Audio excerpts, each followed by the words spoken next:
Muchas gracias, presidenta. Querido presidente, señorías, buenos días a todos y a todas. Subo a la tribuna para defender ante esta Cámara la tramitación de los presupuestos generales del Estado para el año 2022. Unas cuentas públicas, señorías, extraordinarias, indispensables para consolidar la recuperación económica y social de nuestro país y, sobre todo, para lograr que sea una recuperación justa que llegue a todas las personas, a todos los territorios y todos los sectores. Unas cuentas, señorías, que nos permitan dejar atrás todo este periodo tan duro que hemos vivido como sociedad, la crisis derivada de la pandemia, que tanto sufrimiento ha ocasionado a nuestros compatriotas, poniendo, como siempre hace este Gobierno, en el centro a las personas, sus necesidades y sus expectativas. Asistimos verdaderamente a un cambio de era que conlleva nuevos paradigmas y que requieren una nueva forma de entender la política y, sobre todo, de ser capaces de abordar nuevos impulsos políticos. Encarar nuestro futuro inmediato con determinación, optimismo y esperanza, convencidos como lo estamos de nuestras fortalezas como país y de nuestra capacidad de resiliencia. Hemos demostrado, y siempre lo ha hecho España, a lo largo de su historia, especialmente en los momentos duros como los que hemos vivido en estos últimos meses. Porque, señorías, la crisis del coronavirus nos ha dejado muchas lesiones. Una de ellas es que tenemos que aprender a movernos en un escenario de incertidumbre, de volatilidad, con cambios profundos que ocurren a gran velocidad y también elementos de incertidumbre que tenemos que ser capaces de manejar. Yo diría que la prudencia siempre es necesaria, pero mucho más en el contexto actual.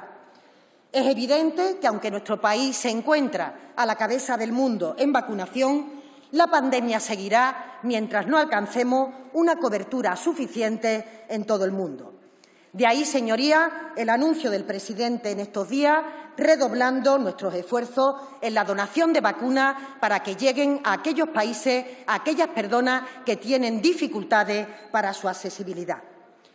E igualmente, también tenemos que estar atentos, y lo estamos, al impacto que puede tener en la recuperación mundial la subida de los precios de la energía o los cuellos de botella en las cadenas de suministro, también todos ellos analizados en la reciente cumbre internacional. Son cuestiones, señorías, que estamos impulsando y movilizando de forma estrecha desde este Gobierno, aunque la mayoría de los organismos y los analistas internacionales confían en que la evolución va a ser positiva en los próximos meses y, por tanto, el efecto de estas variables tiene carácter transitorio. Ser prudente es lo razonable, señorías, pero centrarnos solo en aspectos potencialmente negativos e incluso magnificarlos no ayuda a tener un diagnóstico más certero. Es más, hacer esto distorsiona la realidad, dificultando encontrar soluciones efectivas a los problemas reales. Y quiero decirlo claro, señorías, que el escenario sea volátil no implica que no tengamos este Gobierno un rumbo bien definido.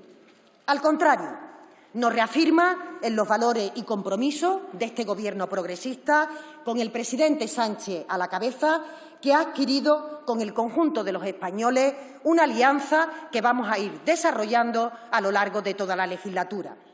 Valores y compromisos por los que obtuvo el presidente la confianza de la mayoría de esta Cámara en enero de 2020.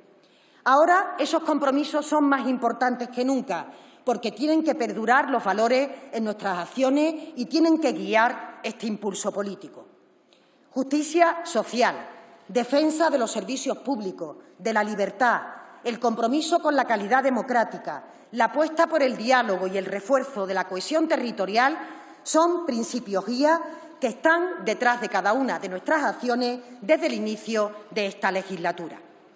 Por eso, señorías, la irrupción de la pandemia no nos ha desviado ni un milímetro de ese objetivo. De hecho, están más presentes que nunca en estas cuentas, en estos presupuestos que hoy debatimos. Porque más allá de cifras y porcentajes, de políticas y programas concretos, lo que las cuentas públicas expresan son las prioridades de un Gobierno de progreso que quiere lo mejor para nuestro país. Y estas cuentas de estos presupuestos están muy claras, señorías. Queremos, en primer lugar, reforzar a la clase media y a la clase trabajadora de nuestro país, que son la columna vertebral de nuestro Estado social y de derecho. Queremos también proteger a los colectivos más vulnerables, porque, señoría, podemos compartir que ninguna sociedad puede considerarse a sí misma avanzada si no intenta corregir las brechas sociales que perpetúan las desigualdades. Y lo hemos dicho muchas veces, la desigualdad es una grave injusticia social, pero además es ineficiente desde el punto de vista económico porque lastra el crecimiento y limita la capacidad del desarrollo de todo el talento. Tampoco ningún país puede progresar si permite que su clase media y trabajadora se deteriore, como ocurrió, si recuerdan, en la anterior crisis financiera. Una clase media empobrecida no solo está expresando una economía débil o un mercado de trabajo precario, sino también una democracia más vulnerable ante el auge de los populismos. Por eso, estos presupuestos pretenden ser el refuerzo que va a impulsar a nuestra clase media en una etapa de recuperación económica y social. Y a la vez perseguimos que sean un antídoto contra esos populismos que prometen soluciones sencillas a problemas complejos. Porque, señorías, les hablaba de las enseñanzas de la pandemia y una, quizás de las más contundentes, ha sido el inmenso valor de lo público que emerge con claridad. Son los Estados fuertes los que permiten preservar la seguridad en la convivencia democrática, velando por el interés general y amparando, sobre todo, nuestros derechos y libertades. Por eso, con estas cuentas públicas queremos revitalizar ese estado del bienestar, un estado del bienestar que, a pesar de encontrarse debilitado tras años de recorte por los gobiernos anteriores, nos ha protegido, y hay que decirlo con claridad, en la peor crisis que nos ha tocado vivir como sociedad en las últimas décadas. Y es por ello que estas cuentas cuentan con más recursos que nunca para becas, sanidad, dependencia, servicios sociales o vivienda. E insistiré todas las veces que haga falta. Invertir en gasto social no es un despilfarro, es la garantía de una sociedad justa y cohesionada, es la base para un crecimiento económico más equilibrado. Por eso las cuentas públicas son también palanca para modernizar el tejido productivo y adaptarlo al mundo post-COVID que se está configurando. Creo que todos los grupos somos conscientes de las deficiencias que nuestro modelo productivo presentaba antes de la pandemia, entre ellas excesiva temporalidad, precariedad, escaso tamaño de nuestras empresas, baja productividad, cuestiones que nos hacen más vulnerables ante las crisis. Por eso necesitamos dar un salto cualitativo con reformas y políticas transformadoras que nos permitan forjar las bases de un crecimiento económico sólido, inteligente, más equilibrado y sostenible, pero sobre todo más justo. Necesitamos que nuestras empresas crezcan, ganen oportunidades de negocio, que sean más productivas, competitivas en sectores que ya están siendo determinantes como la digitalización o la transición ecológica. Y queremos que de la mano de esa transformación se generen puestos de trabajo cualificados con alto valor añadido que permitan ofrecer mayor estabilidad y salarios más dignos. Es decir, que nuestro país gane competitividad y crezca gracias a la I+D+I y a un capital humano mejor cualificado. Y no, señorías, a costa de los derechos laborales o del empobrecimiento de las clases medias y trabajadoras, como sí ocurrió durante la anterior crisis. Este ha sido y sigue siendo el objetivo de este Gobierno progresista y la pandemia no ha hecho otra cosa que reforzar esta profunda convicción. Por eso, los números, las cuentas, hacen una apuesta singular por la ciencia, por la formación profesional o por aumentar las competencias digitales de la ciudadanía. Son los presupuestos más inversores de nuestra historia, gracias al aporte excepcional de los fondos europeos, una oportunidad única que, como siempre decimos, no nos podemos permitir desaprovechar. porque nunca antes, fíjense, había habido tantos recursos para ayudar al tejido productivo, a nuestra industria, a las pymes, a los autónomos, en definitiva, a todos los sectores, los tradicionales y los que también están emergiendo con fuerza. Y quiero destacar en este apartado de forma singular la cultura, que es mucho más que una política o un departamento y que tan mal lo ha pasado durante esta crisis. Porque la cultura nos hace mejores como sociedad, porque nos permite desarrollar pensamiento crítico y afianzar los valores democráticos. Por ello, este Gobierno quiere que el mundo de la cultura tenga en estas cuentas la oportunidad de coger un nuevo impulso y ser también un motor de recuperación y de dinamismo. Y, señorías,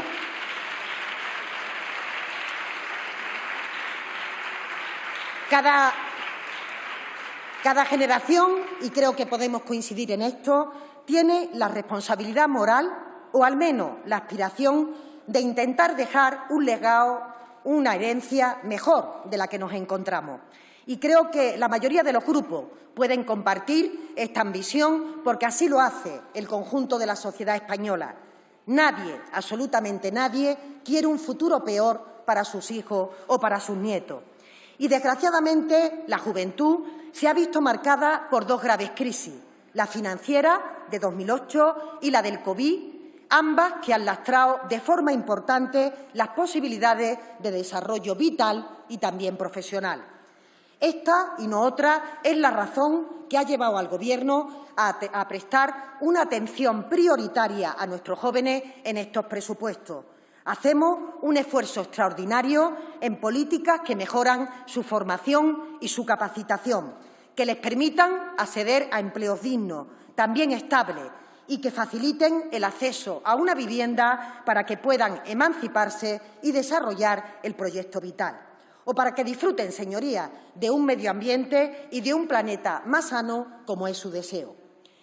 Hasta ahora hemos intentado aproximar, a través de las iniciativas que el Gobierno ha desarrollado, cada uno de estos objetivos. Pero el presupuesto es un instrumento definitivo que permite aumentar esa justicia, esa cohesión social, reforzar los servicios públicos y mejorar la calidad democrática. Y hay un apartado muy importante, el que tiene que ver con la vertebración territorial, en el que me voy a intentar detener de forma breve. Porque verán, este Gobierno ha demostrado con creces que creemos en el modelo de organización territorial del Estado, que lo defendemos con firmeza, que apostamos por la cogobernanza y la descentralización. Y también, señorías, por el diálogo como vía para solucionar problemas que están enquistados. Y durante la pandemia hemos dado ejemplo, hemos adoptado medidas inéditas en beneficio de las comunidades autónomas o de las entidades locales. Hemos puesto a disposición de las administraciones territoriales un volumen de recursos que no tiene precedentes para que ellas pudieran sostener los servicios públicos y hacer frente a la caída de ingresos sin tensiones añadidas en sus cuentas públicas. Y este es un compromiso que se vuelve a demostrar con estas nuevas cuentas. De un lado, con un ambicioso despliegue de medidas, de iniciativas para atajar uno de los principales desafíos que tenemos como país, como es el reto demográfico y la España vaciada. Y de otro, volvemos a sostener, a reforzar de manera muy significativa los recursos de las administraciones, dando solución a la liquidación negativa o al problema del IVA que generó el Partido Popular. A todas las administraciones territoriales, no solo a comunidades autónomas. Y en este sentido, en relación a la situación generada por la reciente sentencia comunicada en el día de hoy por el Tribunal Constitucional, la que se refiere al impuesto de plusvalía, quiero anunciarle que en el momento en que estudiemos la sentencia, que ya lo estamos haciendo, llevaremos al Consejo de Ministros un texto legal para corregir aquellos elementos que se hubieran declarado inconstitucionales, dando tranquilidad y seguridad a los contribuyentes y a la financiación de entidades locales.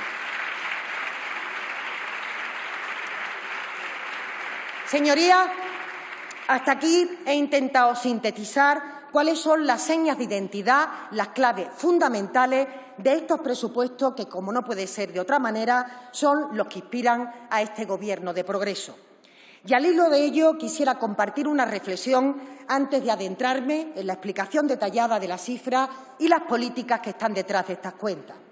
Porque verán, llevamos varios años escuchando argumentos muy gruesos respecto a lo que sucede cuando este proyecto de presupuesto o cualquier otro entra en las Cortes para su aprobación. Se utilizan descalificaciones peyorativas, insultos, con bastante ligereza. Se emplean palabras como traición, chantaje, humillación, por decir solamente las más suaves. Y se hace a sabiendas de que es mentira y que es falso. Y ya lo dijimos el año pasado y volvemos a repetirlo este año porque no les importa cuáles son los argumentos que están detrás de las cuentas, sino que justamente lo que se explica, lo que se expresa es lo contrario. Y quiero decirles, señorías, que no se puede reprochar que un Gobierno trabaje hasta la extenuación para defender el interés general, que lo haga desde el diálogo, desde el respeto al conjunto de fuerzas políticas. Y este Gobierno va a seguir haciéndolo en cada una de las iniciativas que vienen a esta Cámara. Porque en este punto creo que tengo la obligación de recordar que intentar que un proyecto de presupuesto recabe el mayor número de apoyos posible no es ninguna excentricidad, no es ninguna originalidad. Es más ni menos que la obligación de cualquier Gobierno que quiere estabilidad, gobernabilidad y utilidad de la política. Se trata de encontrar aquello que nos une. Ya conocemos todo aquello que nos diferencia y, por tanto, saber el qué y el para qué aportan estas cuentas públicas. Porque los ciudadanos nunca votan mal, señoría, como alguno parece querer entenderse. Escogen legítimamente cada uno la opción política que cree que mejor representa sus intereses, nos gusten más o nos gusten menos, coincidamos más o menos con las ideologías que hay detrás de cada formación, de cada señoría presente en esta Cámara. Pero esa es la grandeza de la democracia, la que nos alberga a todos y la que ofrece cauce para expresar diferencias en las cosas que no podemos llegar a acuerdo, como también para alcanzar consenso a través del diálogo. Y ser adversarios políticos, escuchen, señorías de la derecha, nunca debería invalidar la búsqueda del interés general. Al contrario, esa situación hace aún más valioso el diálogo y el consenso, porque los acuerdos logrados entre quienes pensamos distinto, quienes tenemos diferentes ideologías, diferentes maneras, en definitiva, de entender la política o la sociedad, son esos acuerdos los que generan cambios profundos, cambios duraderos, los que realmente aportan impulso transformador para el bienestar y el progreso del país.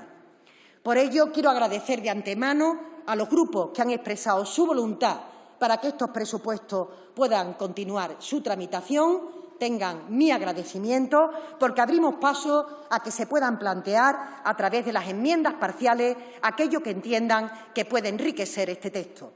Sé que la confianza nos la tenemos que ganar día a día y que vamos a demostrar que dialogando es posible avanzar en lo que nos une y, por tanto, mirar por el interés general. Y a aquellos grupos que han presentado una enmienda a la totalidad, al conjunto de las cuentas, les emplazo al menos a que tengamos un debate franco donde podamos contrastar ideas y propuestas desde el respeto y la educación que siempre tiene que presidir las relaciones en este Parlamento. Y digo esto porque, como pueden imaginar, a este país le sobra crispación, señorías. Sobra el ruido y el regate corto, la sobreactuación y la política de tierra quemada. No sirve para nada, no es útil para los ciudadanos. A este país le falta crítica constructiva, la que puede hacer y tiene que hacer una oposición que aspire algún día a llevar la rienda de nuestra sociedad. Porque les decía que estos presupuestos marcan la senda de un país que mira al futuro con optimismo, con los jóvenes en primer término y con la ciencia respaldando todas las decisiones. Porque no nos conformamos, y lo hemos repetido una y otra vez a lo largo de los últimos meses, con volver al punto de partida en el que nos encontrábamos en febrero de 2020. Todos sabemos que veníamos arrastrando una serie de problemas estructurales que teníamos que atajar, muchos de ellos que se habían agravado como consecuencia de las resetas que se aplicaron tras la crisis financiera. Unas políticas austericidas que aumentaron las tasas de precariedad, de pobreza, de desigualdad, que debilitaron, como nunca antes, los servicios públicos y que lastraron, y hay que decirlo, la convergencia entre territorios. La política económica del Partido Popular, de la que tanto parece presumir la bancada de la derecha, no sirvió para que nuestra economía fuera más robusta o para que estuviera mejor preparada para mejorar el capital humano o para sentar la fase de la transformación tecnológica. Las políticas que se aplicaron en ese momento despreciaron a la ciencia, pusieron en riesgo la sostenibilidad de las pensiones, recortaron derechos de ciudadanía y restaron por la puerta de atrás capacidad y autonomía a las administraciones territoriales. Para colmo, tampoco aportaron soluciones a cuestiones de calado como el desempleo juvenil, el reto demográfico o el problema de accesibilidad a la vivienda. Por tanto, señorías del PP, fueron políticas tan ineficaces desde el punto de vista económico como injustas desde la perspectiva social. En cambio, ¿qué ha hecho este Gobierno? Pues ha demostrado que había una manera diferente de gestionar la crisis, con un escudo social que ha permitido proteger las rentas y el empleo. Y ahora, con las cuentas nuevas, queremos demostrar también que hay otra manera de gestionar la recuperación para que sea justa, para que llegue a todos y a todas. ¿Y cuál es ese contexto macroeconómico en el que se sitúan estos presupuestos? Pues, de nuevo, como saben, en un escenario de suspensión de reglas fiscales. Por tanto, no voy a reproducir esta parte porque ha sido objeto de debate muchas veces en esta Cámara. Solo quiero recordar que la ausencia de reglas fiscales no implica de ninguna manera que no trabajemos por la responsabilidad fiscal. De hecho, el compromiso de este Gobierno es seguir reduciendo el déficit y la deuda pública. En concreto, el déficit público, escuchen, bajará el próximo año hasta situarse en el 5% del PIB. Esto significa que en solo 2 años habremos conseguido reducir el déficit más de la mitad. Del mismo modo, haremos con la deuda, de forma que la previsión es que la ratio de deuda-PIB baje 4 puntos en solo un año. Y en esta materia quiero recordar que la Comisión Europea acaba de lanzar una consulta sobre el futuro marco de gobernanza económica. El objetivo no es otro que avanzar hacia un consenso sobre cómo, de qué manera, tenemos que aplicar en el futuro las reglas fiscales cuando las condiciones económicas así lo aconsejen. Pero no podemos hacerlo antes, señorías, por mucho que algunos tengan prisa.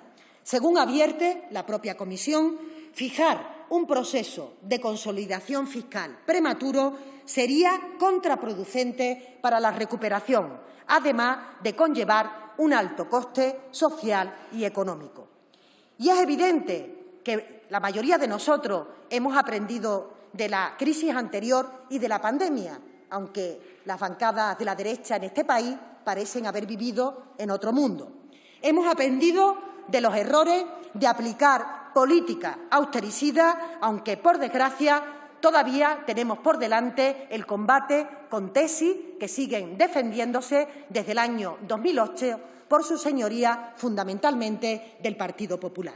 Y verán, todos, absolutamente todos, los organismos internacionales avalan que nuestro país, por mucho que les pese, va a experimentar en 2022 un claro crecimiento que se califica como uno de los más elevados de las economías desarrolladas.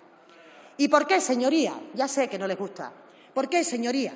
En gran medida, gracias a la espectacular, y hay que decirlo alto y claro, campaña de vacunación que nos está permitiendo, ministra, mantener la pandemia en una incidencia de bajo riesgo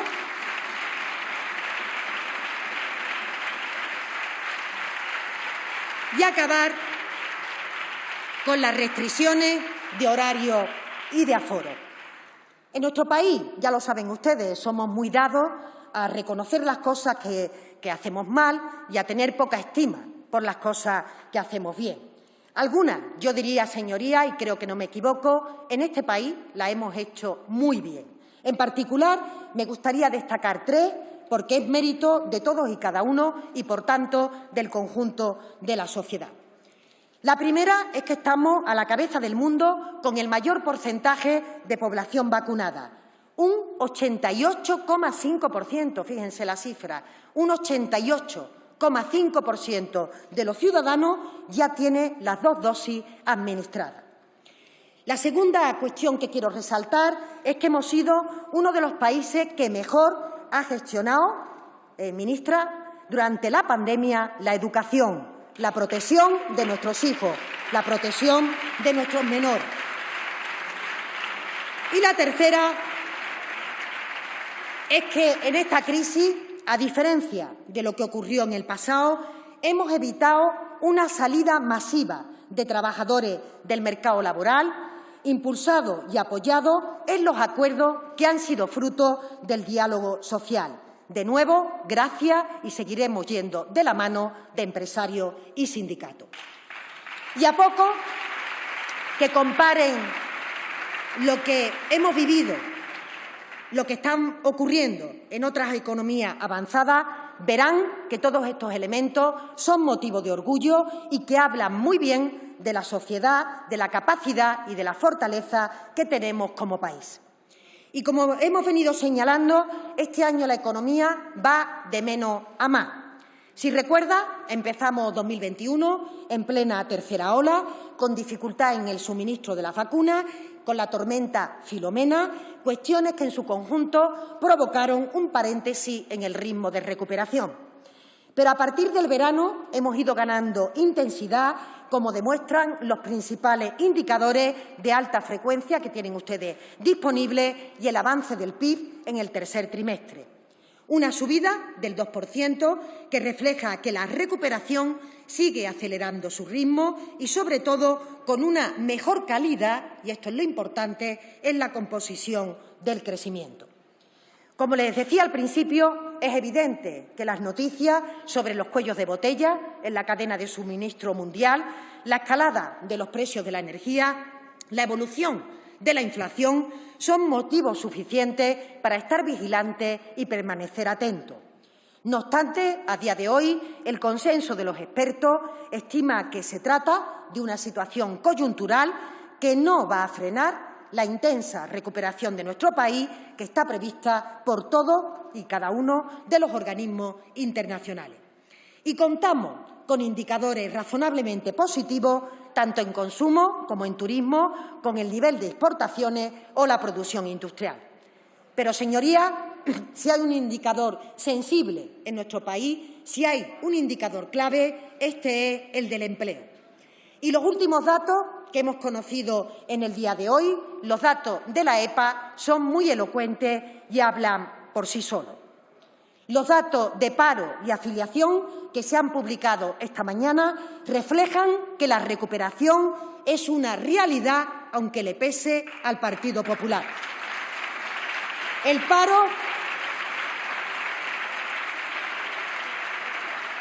paro, señorías, bajó en el mes de octubre, un hecho que ocurre por primera vez en nuestra historia. Es la primera vez desde los 46 años que contamos con serie histórica. En los últimos 8 meses, el número de parados se ha reducido en 751.721 personas. El número de afiliados en este mes de octubre alcanzó la cifra de 19.662.163 personas. Señorías, la mayor cifra de afiliación de nuestra historia. Hoy, en España,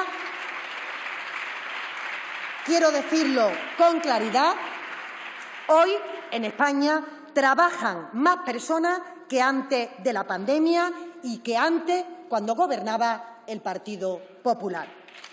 Porque en el último año la afiliación ha aumentado en 700.000 personas.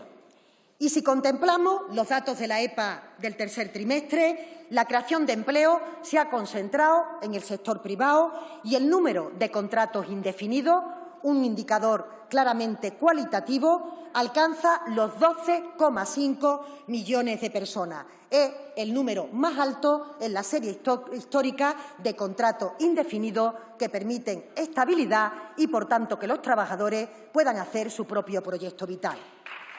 Y otro dato especialmente alentador sigue siendo la reducción del paro juvenil con el que iniciaba mi intervención, una disminución de 7,3 puntos en el trimestre y 9,3 puntos sobre el año anterior. Pero créanme, no nos conformamos con esta cifra, ni mucho menos. Detrás de cada persona en desempleo hay un motivo para que este Gobierno siga impulsando un mercado laboral más justo y nuevas oportunidades de reinserción y de recualificación. Pero es evidente, y hay que reconocerlo, que las políticas que hemos desplegado durante todo este periodo han sido iniciativas eficaces y nos han permitido, señorías, amortiguar la crisis. Porque si en la anterior crisis financiera la actividad económica tardó casi 10 años en recuperarse, 12 en hacerlo el empleo, ahora con estas políticas económicas y sociales, que son bien diferentes, con el escudo social, con el impulso de los fondos europeos, la economía española recuperará muy pronto el nivel de empleo y el nivel de crecimiento. Y así lo ponen de manifiesto, por mucho que algunos no quieran leerlo, las proyecciones del primer trimestre del año que viene, que será, respecto al primero de este año, un trimestre con una intensa actividad económica, superior incluso a la que se registró en el año 2019 sin pandemia. Por tanto, mantenemos esas previsiones de crecimiento dentro del entorno que se avaló por la autoridad independiente de responsabilidad fiscal y que se encuentra en el intervalo central de este importante organismo. Y paso ahora a comentarle el apartado de ingresos, que es probablemente el que más repercusión tiene en las cuentas públicas conjuntamente con el empleo respecto a ese crecimiento. Las mejoras en el mercado de trabajo, en el consumo y en la inversión se traducen en un incremento de la recaudación tributaria. Para 2022, fíjense, nuestra previsión es que los ingresos tributarios van a crecer al 8,1%. Una cifra realmente prudente si se tienen en cuenta dos factores. El primero es que el PIB nominal que se proyecta para el año 2022 está en el entorno del 8,6%, 8,6% de PIB nominal, 8,1% de previsión de recaudación. Y además, un dato especialmente significativo es que en este ejercicio, con un crecimiento inferior, sea definitivamente el que sea, al previsto para el año que viene, para 2022, la recaudación va a cerrar con una mejora sobre el 10,8% de crecimiento respecto al año 2020.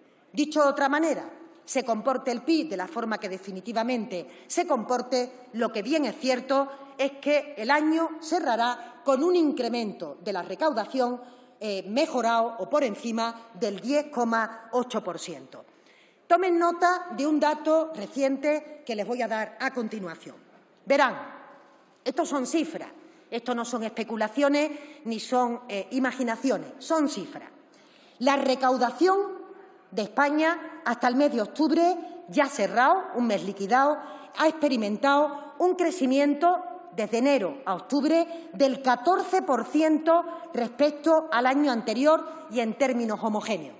Dicho de otra manera, estamos recaudando un 14% más de lo que lo hicimos en el año 2020. Fíjense que la previsión de este Gobierno se situó en torno al 10,8%.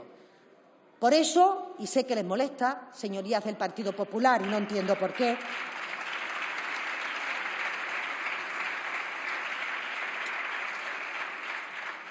digan lo que digan, sea cual sea el dato definitivo del crecimiento, la realidad es que de enero a octubre la recaudación se ha comportado con un alza del 14%.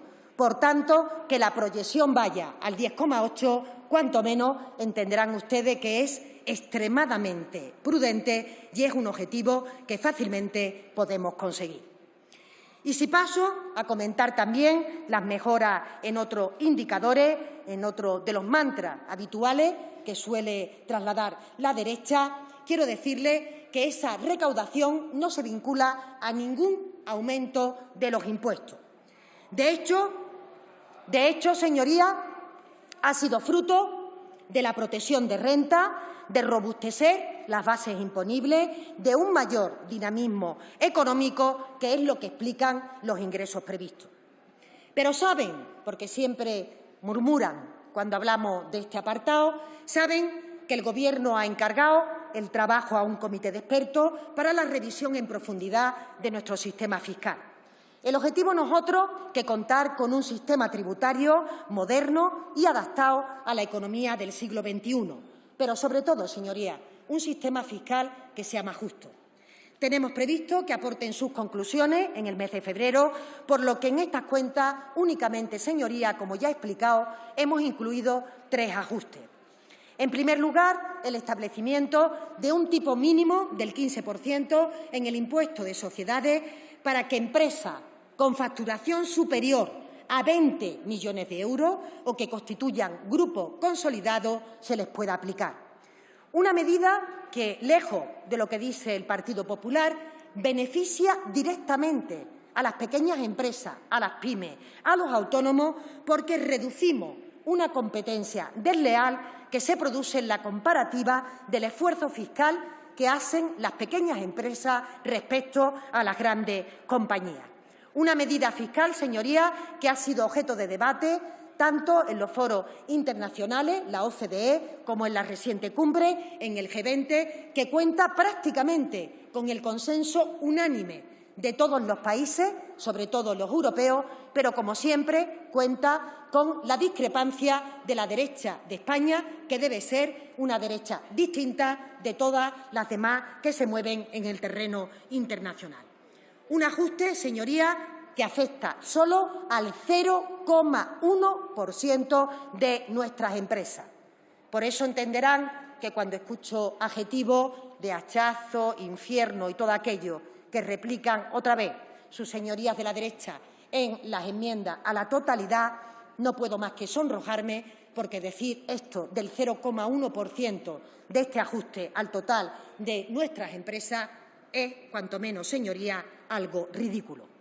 Y le voy a recordar, 1 de cada 3 multinacionales españolas declara pagar por sociedades en el mundo a nivel global menos del 10%, un 16% de media y muy lejos de lo que tributan las pymes, que están en el entorno del 21%. No tiene sentido que una pequeña empresa esté pagando ese tipo y que las grandes multinacionales estén justamente estando por debajo de lo que aportan con su contribución la mayoría del tejido productivo de nuestro país.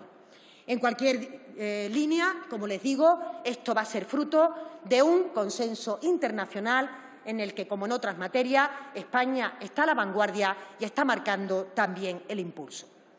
En segundo lugar, reforzamos el incentivo fiscal para los planes de empleo, para las pensiones que conllevan los convenios en las empresas y lo que se ha decidido en el convenio colectivo. De manera que el límite de deducción de la empresa se va a elevar hasta los 8.500 euros, mientras que el umbral conjunto, empresa y trabajadores, se sigue manteniendo en 10.000 euros.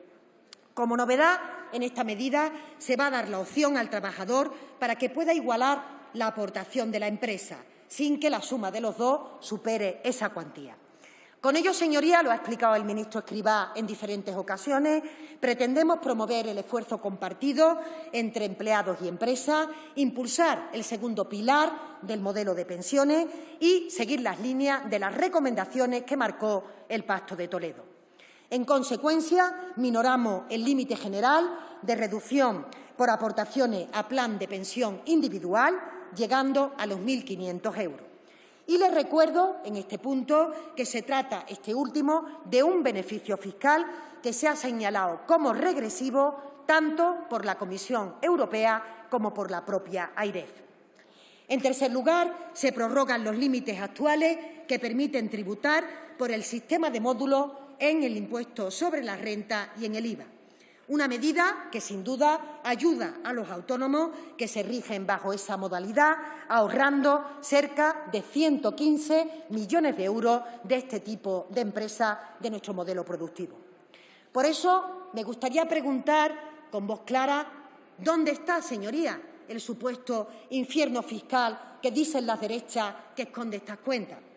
Porque hay que ser riguroso también en la crítica. Hay que reservar los adjetivos para aquellas cuestiones que lo merecen. Y no podemos nunca, desde ningún sitio, intentar engañar a la gente con argumentarios falsos y caducos que no se sostienen con los números. Y repito, el presupuesto, estas cuentas, no suben los impuestos, no suben la presión fiscal. Al contrario, señoría. Silencio, por favor. Al contrario, señoría, benefician directamente a las pequeñas y medianas empresas. Con toda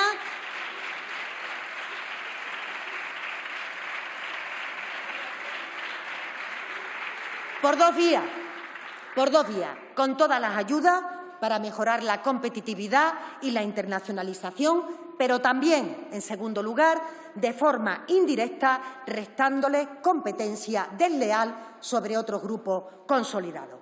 Y benefician, sobre todo, a los autónomos, con medidas que les van a permitir crecer y tener mayor seguridad. Y benefician a los ciudadanos, a las familias, a las clases medias, que contribuyen con sus impuestos en función de su capacidad para recibir también en función de su necesidad. Bien sea, señoría, con transferencia directa, bien sea a través de servicios públicos que garantizan sus derechos y que además le permiten liberar renta disponible. Fíjense, en torno a 5.542 euros por año y por español, o 7.200 si añadimos los fondos europeos, es lo que libera de renta disponible estas cuentas que hoy traemos aquí. Y si ustedes son dados a la reflexión política de profundidad, podrán coincidir conmigo en que esta liberación indirecta de la renta disponible es lo que nos permite ensanchar nuestra clase media, dar un salto de gigante en relación con el estatus que tenemos que ir alcanzando en el futuro y, por tanto, ser realmente el motor social y el motor económico del conjunto de nuestro país. Tan importante, señoría, como que la apuesta de estos presupuestos por ese ensanchamiento de la clase media les va a permitir no tener que estar preocupados por esa excelencia de los servicios públicos fundamentales, porque saben que lo tienen asegurado si, llegado el momento, se produce la enfermedad, si se produce la vulnerabilidad o si directamente el talento de nuestros hijos nos permiten que puedan seguir continuando sus estudios. Y por eso, para finalizar este apartado, me gustaría también decir que la lucha contra el fraude y la evasión fiscal son objetivos prioritarios de este Gobierno. De hecho, el próximo año dotaremos a la agencia tributaria de más medios económicos y de recursos humanos.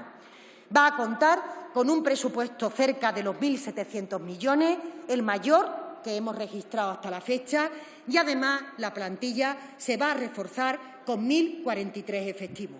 Perdone, señora ministra, les pido, por favor, que bajen el tono de sus conversaciones porque hay un rumor permanente. Muchas gracias. Gracias, presidenta.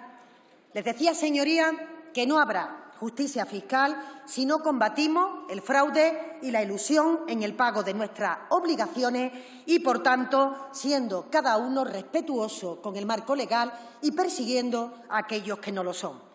Ya contamos con un nuevo instrumento, con una nueva ley que justamente hace pocas semanas aprobó este Parlamento. Y, señorías, paso ahora a comentar cómo se articulan las políticas de gasto en estos presupuestos, teniendo en cuenta la particularidad de que volvemos a contar con una importantísima dotación procedente de los fondos europeos. En concreto, son 26.355 millones los que aporta el Plan de Recuperación, Transformación y Resiliencia, un 3,8% más que en el año anterior. Y, por su parte, lo que podríamos llamar presupuesto nacional asciende a 169.787 millones, un 0,7% más que en el año anterior. Por tanto, el límite del gasto no financiero se sitúa en 196.142 millones, una cifra parecida a la del año anterior y que supone el mayor techo de gasto de nuestra historia. Y voy a detenerme solo unos minutos en explicar la situación de los fondos europeos, como es el estado en el que se incorporan en este ejercicio y la distribución que planteamos para el 2022. Me parece importante, señorías, que el conjunto de la sociedad conozca el ímprobo trabajo que se viene realizando por parte de todas, digo todas, las administraciones territoriales, las administraciones públicas que están planificando, gestionando y ejecutando estos recursos. Si recuerdan, fue en el mes de junio cuando la Comisión aprobó el plan y ya, a la fecha de hoy, contamos con 9.000 millones de prefinanciación y estamos ultimando la solicitud para el desembolso de otros 10.000 conforme el calendario de hitos y objetivos que comprometimos. Está implementándose el sistema de información que nos va a permitir una estrecha coordinación entre todos los agentes y va a monitorizar los avances que permitan un correcto seguimiento y rindamos cuenta de forma transparente. Respecto a la ejecución, puedo avanzar que en la actualidad, dato a 31 de octubre, se ha comprometido ya un 51,8% de las obligaciones. Se han reconocido obligaciones por un importe del 34,4% del total y hemos ya autorizado gastos por un 67,5% de las cantidades consignadas. Una cifra de ejecución que está alcanzando velocidad de crucero y que el ritmo se acelerará también durante las próximas semanas.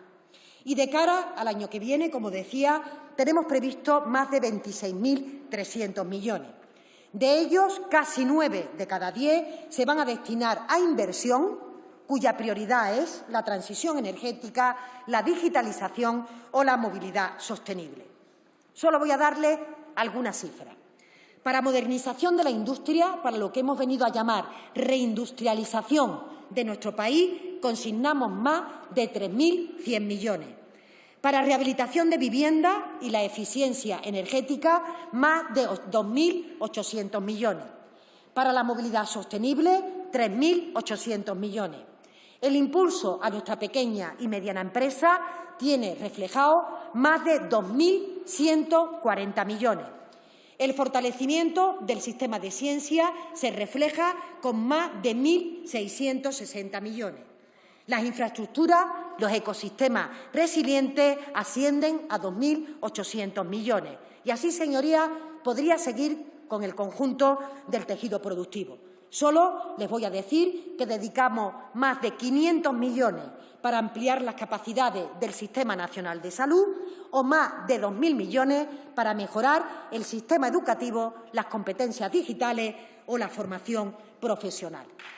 Es decir, señorías, estamos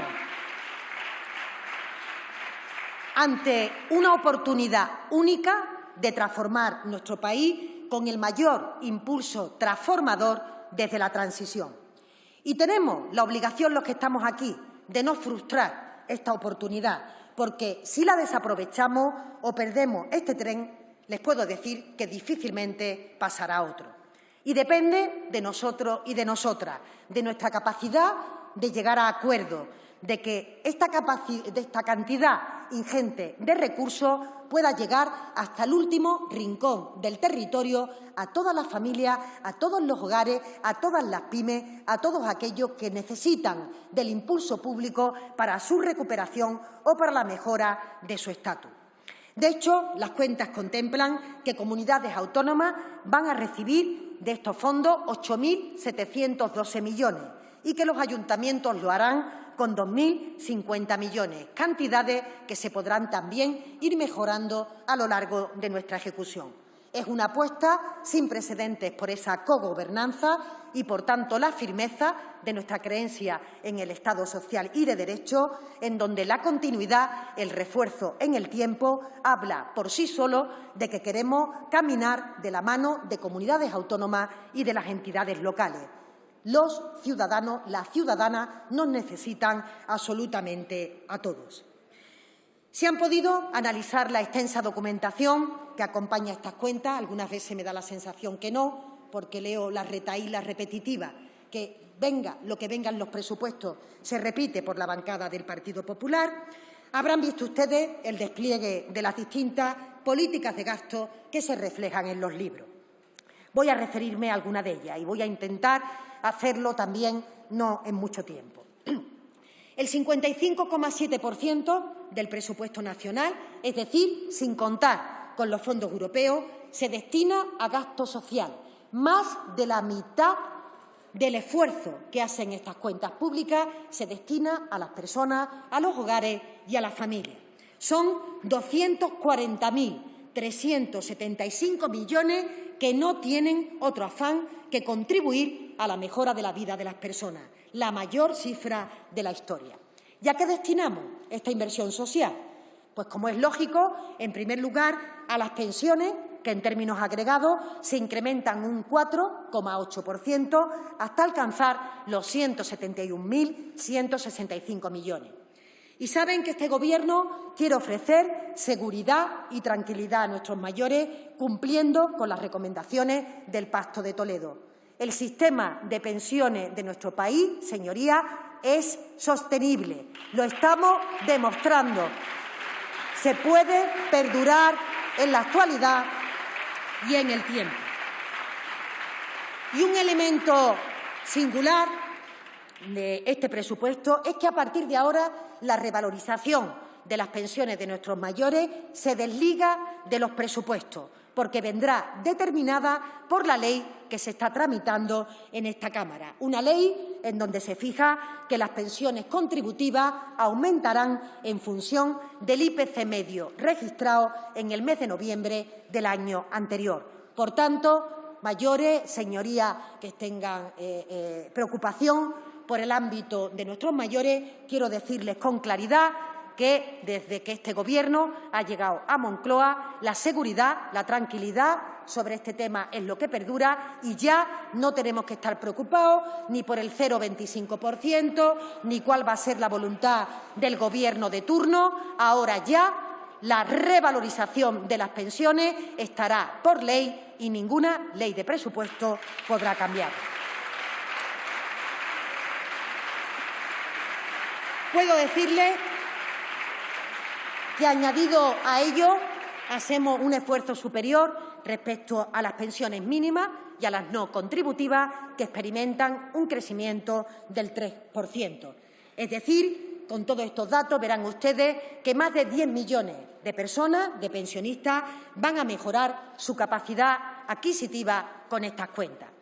Junto a ello, seguimos avanzando en el equilibrio presupuestario de la Seguridad Social, continuando con la separación de las fuentes de financiación.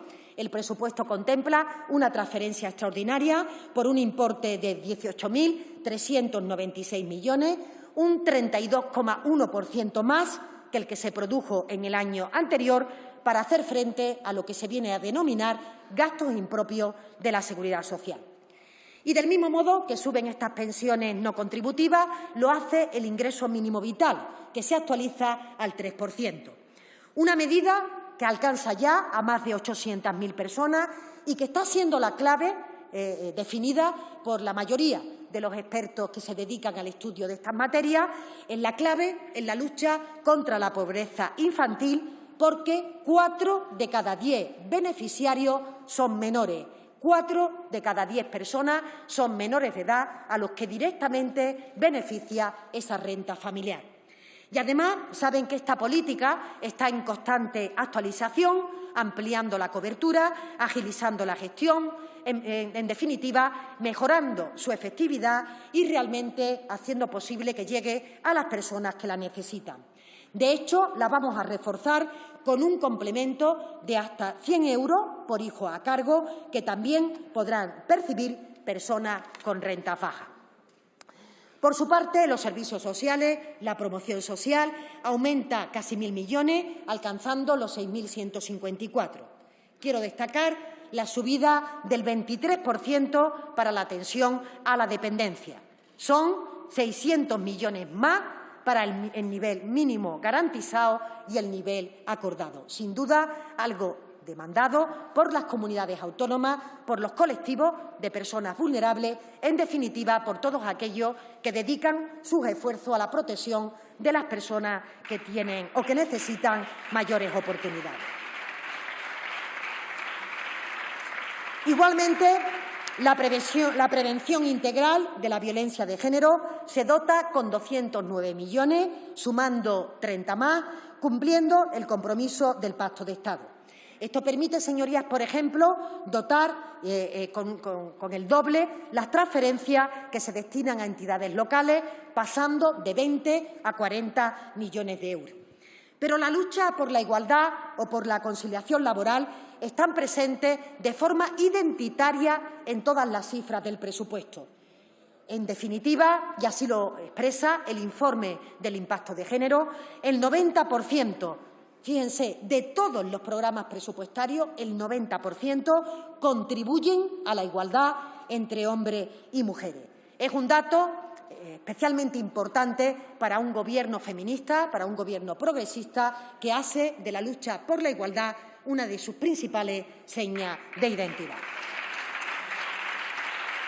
De otro lado, la protección a la infancia, a la familia, a la adolescencia se incrementa en 40 millones y el plan corresponsable se fortalece para ofrecer soluciones de conciliación a familias con menores de 14 años, dotándolo con 190 millones y posibilitando, además, algo que no es menor, que las comunidades autónomas puedan utilizar las remanentes no ejecutadas del ejercicio anterior.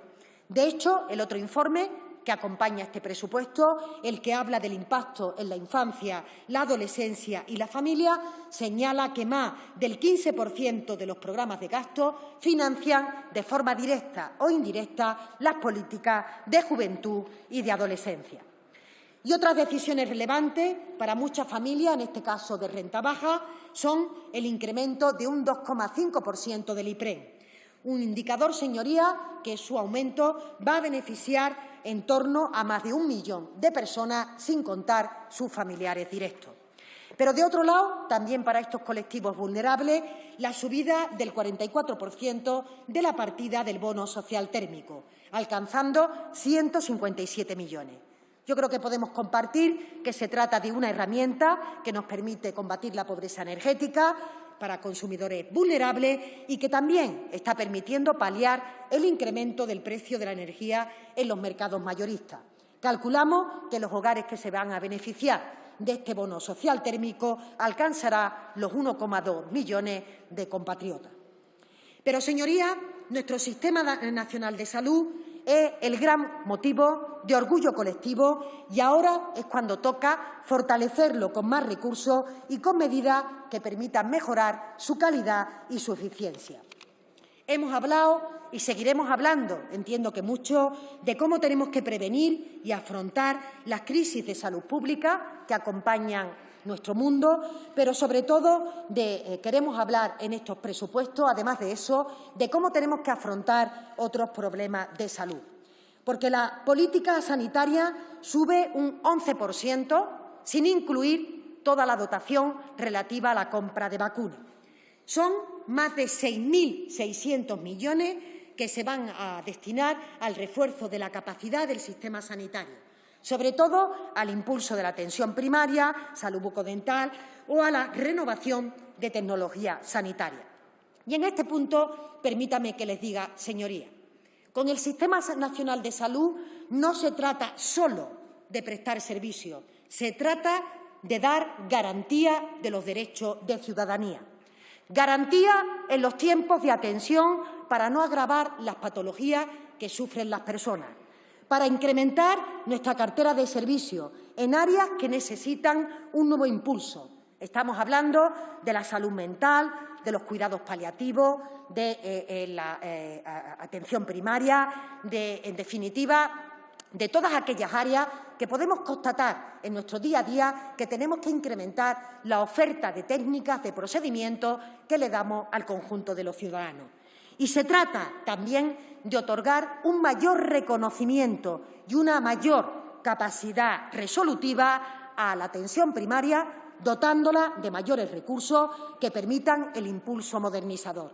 La atención primaria es la clave del Sistema Nacional de Salud y, por tanto, tenemos que reconocerla y tenemos que fortalecerla.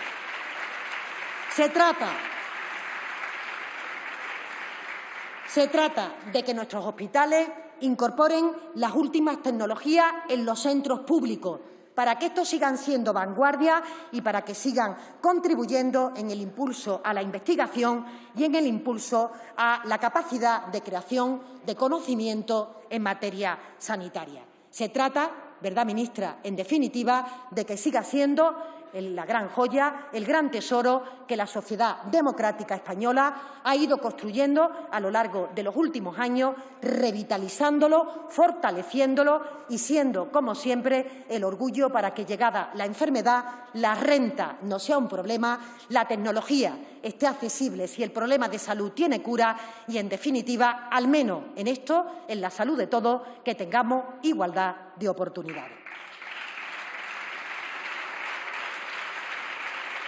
Decía al inicio de mi intervención que la juventud es un colectivo que hemos querido priorizar en las cuentas. Desde el Gobierno queremos que los jóvenes sepan que la política, normalmente tan ajena a ellos, se preocupa por su bienestar, que les escuchamos y que proponemos soluciones a sus problemas. Por eso me parece especialmente desafortunado que haya quien vea detrás de esos números solo intereses electoralistas, cuando lo que buscamos es mejorar, como es lógico, la vida de nuestros hijos y de nuestras hijas. Verán, que se tilde de limosnilla el bono para facilitar el acceso a la vivienda de jóvenes asalariados con bajas retribuciones, un programa novedoso que cuenta con 200 millones. Que se haga burla de una medida que busca que los jóvenes se acerquen a la cultura y que ayude que este sector, que lo ha pasado francamente mal durante la pandemia, se recupere. O que, de alguna forma, se piense que estos presupuestos no quieran contribuir o no van a contribuir a que realmente aquellos que más han sufrido durante la crisis puedan recuperarse, habla muy alto y muy claro, señoría, de la cortedad de miras de la derecha y también del ánimo para no avanzar que está expresando el Partido Popular en cada una de sus intervenciones. Yo le pediría a su señoría que mostraran un poco de empatía con la gente que nos escucha o aquellos que les llegan nuestras noticias y que tuvieran a bien analizar en profundidad las propuestas que estos presupuestos contemplan para todos los jóvenes, que ascienden a 12.550 millones. Yo veo absolutamente legítimo que se pueda no compartir alguna propuesta, pero me resulta muy difícil asimilar que no vean la urgencia de amortiguar el daño que está sufriendo esta generación que ya está viviendo su segunda crisis. Es algo que tendremos que vigilar muy de cerca en los próximos años y que, desde luego, este Gobierno, en cada uno de los números, tiene una mirada pensando en ese futuro. Por ejemplo, las cuentas permiten que, por primera vez, la partida que destinamos a educación, ¿verdad, ministra?, supere los 5.000 millones. Es decir, un importante esfuerzo en el presupuesto nacional que crece un 10,6% la partida educativa. 3 actuaciones quiero destacar. Becas, 2.199 millones, lo que significa más de 100 euros respecto al año anterior de incremento, para que nadie, absolutamente nadie, se quede sin oportunidad de desarrollar su capacidad y su talento por motivo económico. Nos necesitamos a todos. Un 47% más que la partida de beca que se destinó, por ejemplo, en el año 2017, último año de Gobierno del Partido Popular. En segundo lugar, impulso a la formación profesional. Efectivamente, la gran apuesta de esta legislatura, la formación profesional, que alcanza en estas cuentas una inversión superior a los 2.075 millones de euros. Queremos, además, que esa formación profesional sea una oferta atractiva, una opción realmente que permita que sus alumnos y alumnas tengan una efectiva incorporación en el mercado laboral. Tenemos que renovar las titulaciones y tenemos que incrementar la oferta de plaza. Sigue habiendo personas que, porque no consiguen la plaza, no estudian aquella especialidad por la que sienten vocación. Y, en tercer lugar, señorías, 333 millones para la extensión de la educación infantil de 0 a 3 años, con más de 65.000 nuevas plazas de titularidad pública. Señor Casado, que ha llegado usted ahora a la educación de 0 a 3 años, quiero decirle que este presupuesto tiene 65.000 nuevas plazas más. En el ámbito de la enseñanza universitaria, el presupuesto nacional, ministro, crece un 9,7%, destacando 120 millones para aumentar la calidad del sistema universitario, para vincularlo a la economía y el empleo y favorecer la estabilidad, algo muy importante, de los docentes y de los investigadores. La vivienda es otro de los problemas que afecta sobre todo a las personas con menos recursos y a los jóvenes y también a aquellos que viven en zonas llamadas tensionadas, donde es realmente difícil encontrar un hogar a un precio accesible. Es por ello que el presupuesto contempla una dotación histórica, cerca de 3.300 millones para facilitar el acceso y el fomento de la edificación. Esto significa un 46% más que el que teníamos en el ejercicio actual. Viene de la mano de los fondos europeos que nos van a permitir destinar 500 millones a la construcción de vivienda en alquiler social, en edificios, además, que sean sostenibles energéticamente, 355 millones a subvenciones de planes de vivienda para colectivos vulnerables o 1.389 millones para rehabilitación de los entornos residenciales y otros 600 para los edificios públicos. Pero, sin duda, señorías, si hay un elemento que tiene reflejo en este presupuesto es aquel que se ocupa de la tasa de desempleo juvenil. Porque hay cifras que para este Gobierno son definitivamente inaceptables. Por ello, las cuentas están incorporando 2.144 millones para actuaciones que fomentan el empleo juvenil. Suponen un 44% más de recursos para la inserción de jóvenes en el mercado laboral que los que tenemos actualmente. Para ello, vamos a favorecer la formación en alternancia con el empleo, en escuelas taller públicas, en el desarrollo de primeras experiencias profesionales en administraciones o en la cobertura de la contratación de jóvenes investigadores para que el talento no tenga que salir fuera de España a buscar oportunidades que este país no les ofrezca. Estas actuaciones forman parte de la política de fomento del empleo, que crece un 10%, sin contar los fondos europeos, alcanzando 7.648 millones.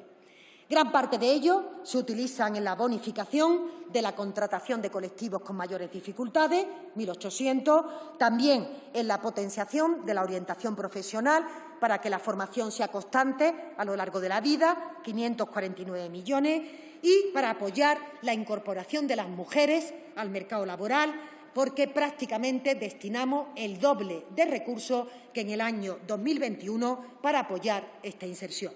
O 107 millones para planes integrales en Canarias, en Andalucía o en Extremadura.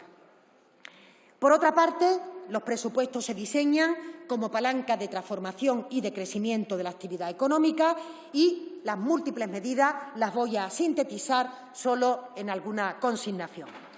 Cerca de 13.300 millones para investigación, desarrollo, innovación y digitalización. Supone, señoría, un 7,7% más que en el año anterior. Pero quiero decirle que en 2020 el presupuesto, conjuntamente con este año, ha duplicado la inversión en I+D+I, en innovación en solo 2 ejercicios presupuestarios. Hemos multiplicado por 2 los recursos que se destinan al ámbito de la investigación, un crecimiento del 88,5%. Es, por tanto, señorías, el presupuesto más ambicioso de la historia de nuestro país para hacer de la ciencia, de la innovación, el motor del crecimiento económico, de la prosperidad y del bienestar. Queremos y vamos a ofrecer mejores oportunidades laborales a los investigadores. Vamos a trabajar en el incremento de las infraestructuras científicas y vamos a impulsar la cultura de la innovación en el conjunto del tejido productivo. El incremento, igualmente, de la partida de comercio, turismo y pyme experimenta un 32,1% de subida, 3.000 millones, para ayudar a modernización del tejido productivo. 11.316 millones en políticas de reindustrialización y de energía, porque, como venimos diciendo, es absolutamente prioritario que el sector industrial acelere los procesos de digitalización y de automatización. Y, además, es actualidad en estos últimos días que adaptemos las cadenas de valor y también nuestra logística. Para ello, dotamos con 707 millones esos cometidos y también seguimos ofreciendo atractivos a los inversores que puedan venir de otras partes del nivel internacional con seguridad, capacitación e incentivo. La política energética, clave en este periodo de transición justa, va a disponer de 3.817 millones para acompañar al conjunto del tejido productivo, también a las familias y los hogares. Solo habrá una transición energética en condiciones si logramos que sea justa y, por tanto, que los Estados la acompañen. Para ello, todas las partidas que están en este epígrafe experimentan un crecimiento que se dirige al bono social térmico, al apoyo al vehículo eléctrico, al desarrollo de energías renovables o para hacer de nuestro país un referente en el hidrógeno. Las políticas para mejorar la competitividad, la sostenibilidad del sector agrícola y pesquero ascienden a 8.844 millones de euros. Estamos subiendo el conjunto del sector un 5,2%. ¿Qué pretendemos? Básicamente, un crecimiento equilibrado que permita mejorar la posición de los productores en la cadena alimentaria, como viene trabajando el ministro Planas desde el inicio de la legislatura, porque la España rural es una absoluta prioridad de este Gobierno. La cultura sube un 38% hasta alcanzar los 1.589 millones. Es la mayor inversión en la historia de cultura y deporte. Queremos que las empresas culturales, que los artistas vean en estas cuentas una oportunidad para dejar definitivamente atrás la crisis, una crisis que les ha golpeado con fuerza. Queremos fomentar la lectura, reforzar los museos, recuperar el patrimonio cultural o impulsar la igualdad y la inclusión en el deporte. En definitiva, que esta recuperación llegue también a estos sectores que tanto nos aportan a nivel personal o a nivel colectivo y convertirlo en motor de la recuperación. 11.841 millones para infraestructura y ecosistemas, solo alguna pincelada, especialmente significativa para infraestructura ferroviaria, 5.400 millones, que van dirigidos sobre todo a mejorar la red de cercanía, tanto la convencional como esta, es la que transitan miles y miles de ciudadanos todos los días, también para completar la red de alta velocidad y para potenciar el transporte de mercancías a través de los corredores ferroviarios. Aquí quiero destacar el que cubre la línea Algeciras-Bobadilla, que es fundamental para la conectividad del puerto de Algeciras con el resto del país. 1.152 millones para la mejora de la red de carretera, imprescindible para la seguridad vial. 869 millones para el sector aéreo, muy castigado por la crisis. 785 millones para las inversiones en materia de agua o 233 millones para la biodiversidad, regeneración medioambiental y de nuestras costas. Y hablando de esa biodiversidad, como comenté al principio, el reto demográfico es una de las grandes prioridades de las cuentas. Hacemos una asignación superior a 4.200 millones destacando partidas de conectividad, sostenibilidad turística o ganadera.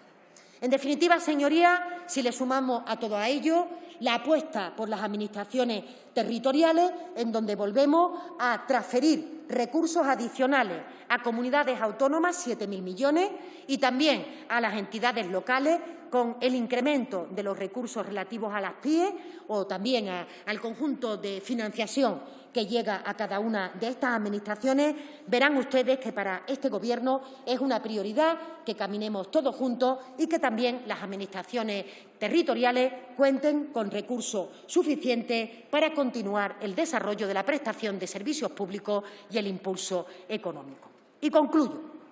Otras partidas que de forma breve solo dejo señaladas son las que tienen que ver con la seguridad, crecimiento del 7,9%, de la protección de las garantías de los derechos, 7.400 millones, empleados públicos que suben sus retribuciones un 2%, mejoramos la tasa de reposición y también 400 millones adicionales para la cooperación al desarrollo, que incluye partidas importantes de vacunas que se ponen a disposición de otros países, o un 4% de incremento para dar cumplimiento al compromiso con la memoria democrática.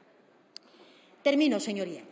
He intentado, a lo largo de esta intervención, desgranar las prioridades y los objetivos que las cuentas contemplan, con datos, con argumentos y con reflexiones.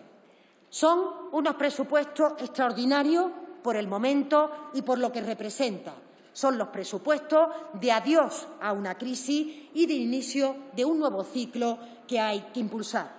Porque, señorías, después de esta pandemia ya no somos los mismos, ni lo somos a título personal, ni lo somos como sociedad. Y tenemos que anticipar y acompañar esas nuevas necesidades y esas expectativas. Por eso, los presupuestos son realmente históricos. Incorporan una oportunidad única, la de los fondos europeos, para impulsar una transformación que es imprescindible. Son objetivamente buenos para el conjunto de la sociedad. Todo el mundo, absolutamente todas las personas, pueden verse reflejadas en alguna medida o en alguna partida.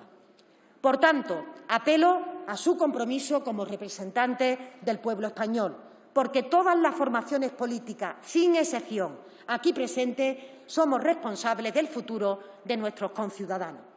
Las que conformamos el Gobierno, en primer término, ya que nos corresponde la acción del impulso político. Pero el resto de grupos tienen ustedes también su cuota de responsabilidad en el buen funcionamiento del sistema democrático y en la propia gobernabilidad del país. Les pido que tengan presente qué es lo que la ciudadanía espera de la política y de los políticos, qué esperan de todos nosotros. No otra cosa que aportar soluciones a sus problemas cotidianos, a los del día a día y, a ser posible, prepararlos para un futuro mejor.